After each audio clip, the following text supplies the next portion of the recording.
আমার আম্মুকে উনি মাটি দিয়ে বালু চালে দিয়ে ওটা দিয়ে মেন করে রাখছে। ওইখানে নাকি ওর মাকে ওই বালু চাপা দিয়ে রাখছে। ওনাকে জিজ্ঞেসি আমার আম্মু কোথায়, তোমার ফুফুদের বাসায়। আমি আপনি কি করেন?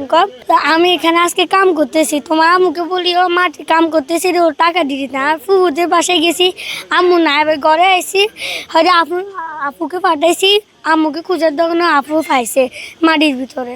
মিস্ত্রি কাজ করতেছে না, ওই পানি দিতে আস্তর করছে, যে আস্তর গুলা কাঁচা যে এই জন্য পানি দিতে গেছে। ওই হেল্পার আছে একটা, হেল্পার ওইখানে কাজ করতেছে। ওনার ছেলে তো ছোট, বুঝতেছে না এ কেন কাজ করতেছে। ও ভাবতেছে যে প্রতিদিনের মতো কাজ করতেছে। ওইখানে নাকি ওর মাকে ওই বালু চাপা দিয়ে রাখছে। বলতেছে যে আমি এখানে বালুর কাজ করতেছি, তোমার আম্মু বাড়িতে, তোমার আম্মু এখানে আসে নাই, হয়তো ফুফুর বাড়িতে গেছে। ওই ছেলে আবার ফুফুর বাড়িতে খুঁজে বাড়িতে আসছে। ওর বোনকে বলতেছে আপু আজকে তো মিস্ত্রি কাজ করতেছে ওইখানে। তোর ওর বোন বলতেছে যে আজকে এক সপ্তাহ তো কাজ বন্ধ, ওই মিস্ত্রি এখানে কি করতেছে যাই দেখতেছে তো এখানে প্লাস্টিক দেওয়া, মাটি উঁচু নিচু করা। তারপর ওরা এখানে কুটছে, কুড়ার পরে আন্টির মুখ পাইছে, চেহারা পাইছে, তারপরে হাত পা এগুলা পাইছে আর কি। তার ছেলে দেখছে বলে দেখি কয় এটা সাইফুল।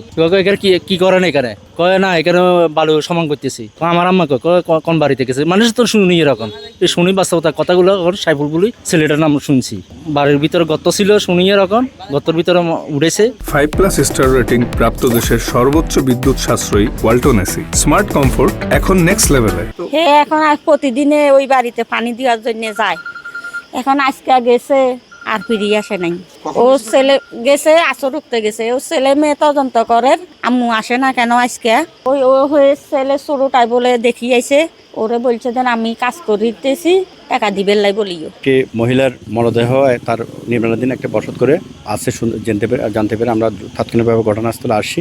ঘটনাস্থল পরিদর্শন করছি। ঘটনাস্থলে আমরা যেটা দেখলাম, তার নির্মাণাধীন একটা কক্ষে বালির সাথে মনে হচ্ছে যে বালির পাশ দিয়ে তার লাশটি আমরা দেখতে পাই এবং ওখান থেকে আমরা তার লাশটি উদ্ধার করে লাশের সরুথাল রিপোর্ট প্রস্তুত করি এবং সরুথাল শেষে আমরা লাশ ময়নাতদন্তের জন্য ফেনী সদর হাসপাতালে প্রেরণ করি।